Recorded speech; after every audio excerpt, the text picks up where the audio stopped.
space. Cool. Hi, everybody. I'm Sam, aka Let Our Powers Combine, which I shamelessly take from Captain Planet and try to promote. So actually, the way I was thinking about doing this is by starting to share my screen and show some examples, but it seemed potentially more fun and more engaging if I enabled people to kind of experiment for themselves. So I'm wondering, is there any way for me to share a link into the chat or into the group video that's here?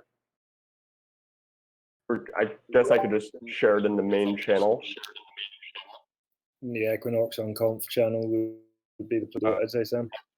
Okay, so I'm just going to share a link there, and if you want, no pressure, I can share a screen as well, but feel free to go to that link that I just shared and check it out and like play a little bit and experiment.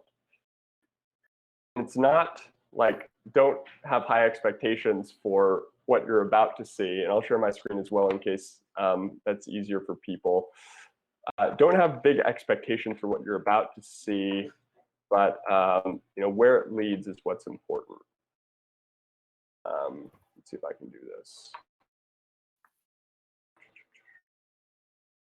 So if anybody has that, oh my gosh, Brave doesn't work.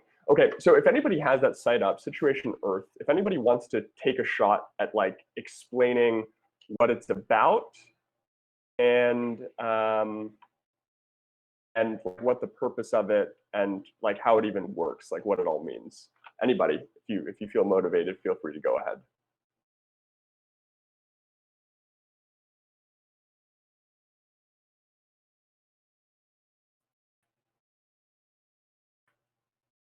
Any takers? All right, I'm just trying to manipulate some browsers here. So does anybody want to take a shot? Yeah, I could. Anybody, please. Leto, Maya. That's good. Well, I think it just visualizes certain problems on the map, and like in a quick overview, you can see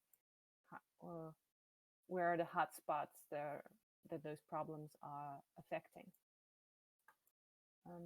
Because that's what it does on a quick look around. Right. And so I'm not actually looking at your guys' faces because I just want to try to make this a little bit more visual and intuitive. So I'm just showing some examples of this site and what it kind of looks like in case it was difficult for people to load.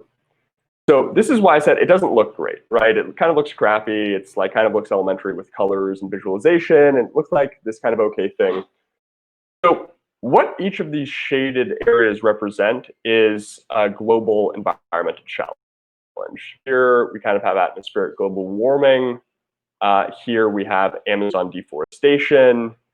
This is meant to represent the Great Pacific Garbage Patch because there's actually clusters all over the place.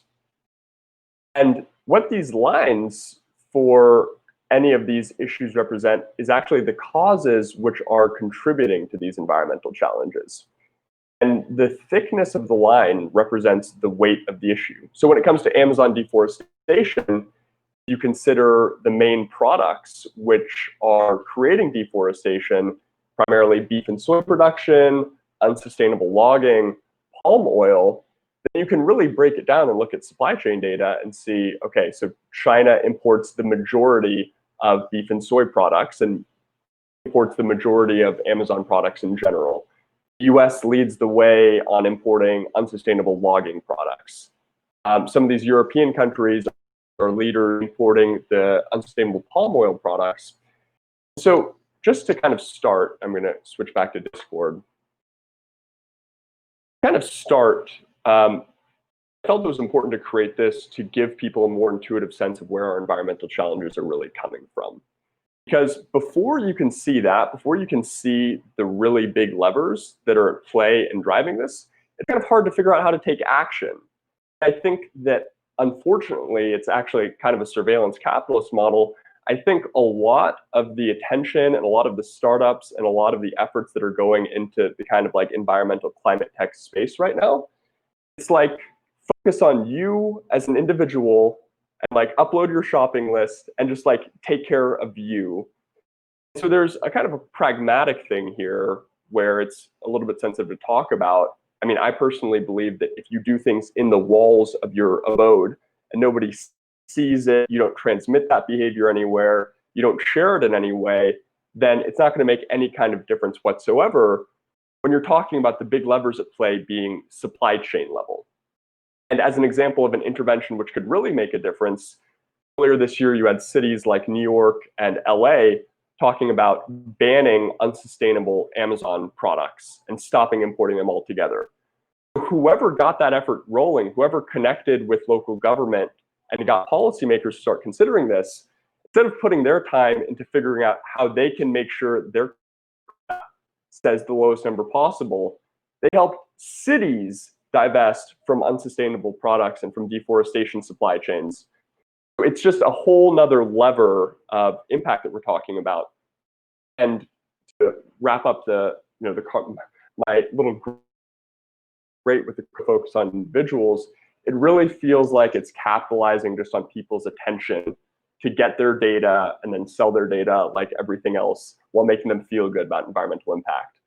In fact, the impact of using that little application as opposed to playing with like the really big things and experimenting with the really big interventions, it requires humility. You know, if you kind of experiment with big levers, if you play with big levers and something happens, there's a lot that can change. So that's why humility and recognition of what can go wrong is important too. I'm going to go back to this to just give you a sense of what this site to me is really about. And this is inspired by the work of Brett Victor, whose videos I've shared a few times, who I think is leading the way on architecting this vision of dynamic authoring and dynamic modeling. And he talks about this concept of seeing spaces. So a seeing space kind of being like a workshop, but instead of just seeing the elements that are just directly in your physics, being able to also see how those elements interact across time, being able to see how those elements interact across different possibility spaces. In the example of something kind of like tech-infused, if you're trying to get a little robot car to autonomously drive around a track, but there's bugs in it, it's one thing to just keep the car running around the track over and over and over again until it does it correctly. It's a whole other thing to be able to see that car's trajectory, to kind of go at different points in the time series to understand where it might have gone wrong, and by tinkering and by making adjustments, what could have changed. Bringing it back to this site, this is like an initial demonstration version. The real beauty of what this type of thing could become is right now you're looking at Amazon deforestation. You're looking at the supply chain kind of tree map of it. This is based on real supply chain data. Now, imagine if you could have a lever to play with the time of this, to adjust the year from 2020 to 2050, like a slider. And you could see how trends will impact who is going to be importing and exporting the most. You'd probably see Africa really start to increase on this. And you would also see the area of deforestation probably really likely to increase as well. That's part of seeing across time is, right now we can't do that, but you can imagine that would add a whole nother level of awareness and intuition for what the reality of this problem is. What it really means when we talk about 5-10 years down the line, if we keep things as usual. So right now we're just seeing the problem. Seeing across time would be able to manipulate projections of time to see how this problem is. And then seeing across possibilities. Earth most important global situation, understand the most urgent environmental challenge. Our export supply chains Brazil having an impact to you. I don't know where that audio is coming from. Anyway, I'm just going to continue. So, Rishi, are you with us, or can you mute yourself? Okay. I think so. Yeah, it's good. So just to finish up, here's global warming. Here's Amazon deforestation. Right now we can see the problem. It's another step to be able to see this problem across time, to be able to model it across time so you can see as things are given current conditions, how that's likely to grow, because that can really help you strategize and you can compare outcomes. You're not comparing what we know in 2020, but if in 2040 the Amazon is on a path to become a savanna and actually start generating carbon instead of being on a carbon sink, you can see the impact of that on a whole nother level. And the third area is seeing across possibilities, which is where these levers really come into play. Because now imagine being able to adjust the current supply chain data for China. And in a way, we're experimenting with an intervention. We're experimenting with an intervention in China importing less beef or soy, or with the US. We're experimenting with an intervention where the US stops importing so much unsustainable logging products from the Amazon, and then try modeling the outcomes in the future with that intervention in mind. And this is what dynamic authoring and dynamic modeling means. It's really enabling you in control of this tool to author your own future. Now, whether you have a capacity to actually make those interventions by yourself is a different question, but you can at least understand, given these conditions, this is what my world will look like.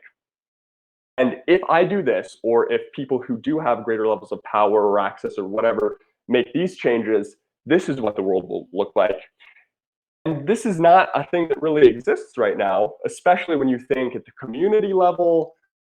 There can be certain efforts to make people more aware of certain problems, but they can't experiment with those problems. They can't see what those problems necessarily look like in the future, and they can't experiment with anything actionable or engaging about a way that they can personally grapple with those problems. Because again, at some level, we're talking about supply chains. We might be talking about the level of like world paradigm, whatever. It seems pretty inaccessible. Once you see it on the map, you can start experimenting with those changes. And maybe you can lower the supply chain data level for the US imports from the Amazon. Then your mind starts thinking a little bit differently. And your mind stops thinking so much about, okay, how can I not buy unsustainable timber, because not many of us are really thinking about that. And it's like, I wonder if my city or if my region is, buying a lot of this stuff. I wonder, if I look some things up or if I go and talk to my local government, if there's a way that I could kind of show them the impact of this type of intervention and moving in this direction. So yeah, just to kind of sum up, that is the idea of enabling people to start experimenting, tinkering, and authoring their own futures. It's putting the tools to visualize and better understand how the future will look given either status quo conditions or given certain interventions we could do. And based on that information, people can take informed action, which is really important. We're not just guided by what we know and what we see around us in 2020, the storylines all around us today. We can look into the future and kind of make informed decisions based on that. So that's just kind of wanted to share. I love this stuff. This is so derivative. I'm just carrying out, hopefully, ideally, a small part of the vision of Victor, and I can share some links to his work. And I would just open the floor. Yeah. So I fucking love it. By the way, it's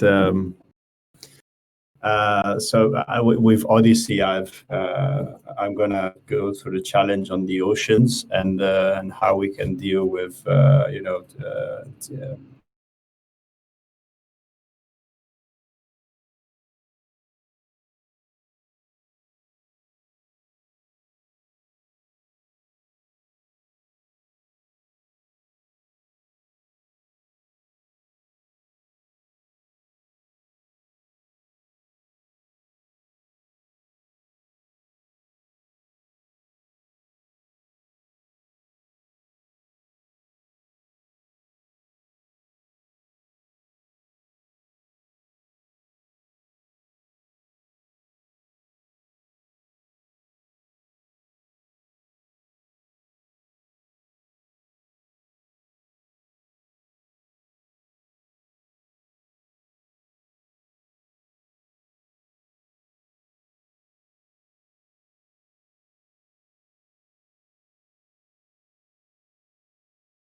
But the whole market of separate and disposal and treatment of waste is often in hands of something called markets. So it's not actually something that you can act upon. At least that was my perception when I was there. Building a treatment plant is not properly the same as building a software. It's not something that you can do under behind the desk on the bed. It's something that you need to get the materials, that you need to make an engineering plan. So that takes different amount of resources as well.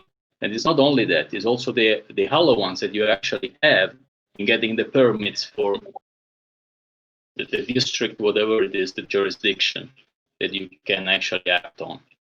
So, so that's a very complex problem. And I mean, I do see it in the same way as you see it. The modeling more or less is that's how all the stuff gets into the seaside. But the point that I would actually like to make to you is regarding the CO2 allocation, because, for instance, you take some stuff that from Brazil gets to China, and a lot of these things in China actually we buy it. So eventually it gets back to Europe. Well, not only Europe actually. And I don't know if you know in the sense how the accounting is done of these different steps. Yeah. Because So that's a great question. I mean, I was using supply chain data. That's my audio so much. I was using supply chain data. I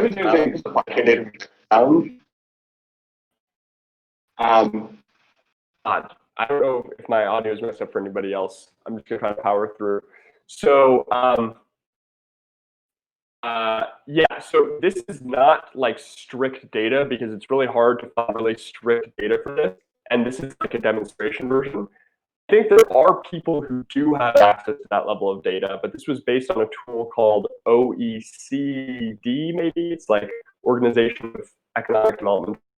They have really good resources. I'll share a link. Roberto, I actually completely agree with you about the logistical challenges you were saying, just to put like one solution out there, which I think would also be important to show to people, which I think if you show people problems, you can show people potential solutions, is local plastic processing via 3D printing,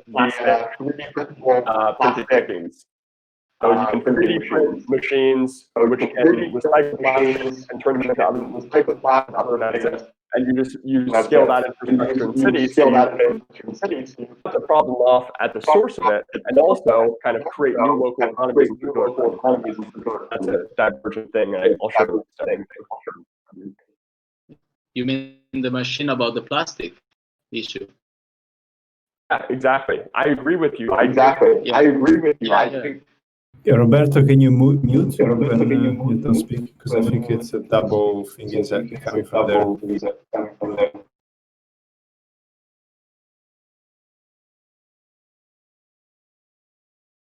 So I don't know. I mean, maybe this is going to end. I don't know if there's any other questions. Yeah, I have one comment. Sorry, my camera is at a very low bandwidth here. And can you hear me? Yeah. Yeah. So we're just speaking. I really like the model because it gives the visualization, as Ali already said, and I wanna bring the topic like because we were discussing, I mean, how we are tricked in Europe or the States by, like, if we buy plastic and then we see this little recycling sign on it, and then we think, okay, I mean, I buy it and I'm sure it's going to be reintroduced into the recycling circle. And but isn't the root problem not, as Ali already mentioned, like, I mean, I should avoid to buy the plastic because if I think about the machines to recycle it, I think about this is like all creating another energy streams we need to be produced to actually like treat the whole topic. I mean, and by avoiding the plastic and going more local, which is, I think, even the simpler thing than building a treatment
you put your mind to that, where if that type of thing is available, if that intervention is something you can play with, now you can start thinking about how to actually achieve it and how to make it actionable. So I completely agree. It's not to say that, here's the problems and here's like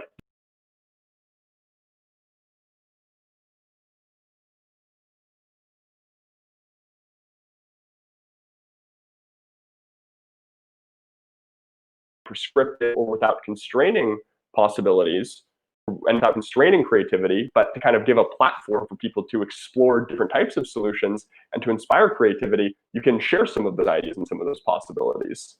But I completely agree with you. I think that's something we ought to be able to experiment with, how that would look like and what the effect of it would be.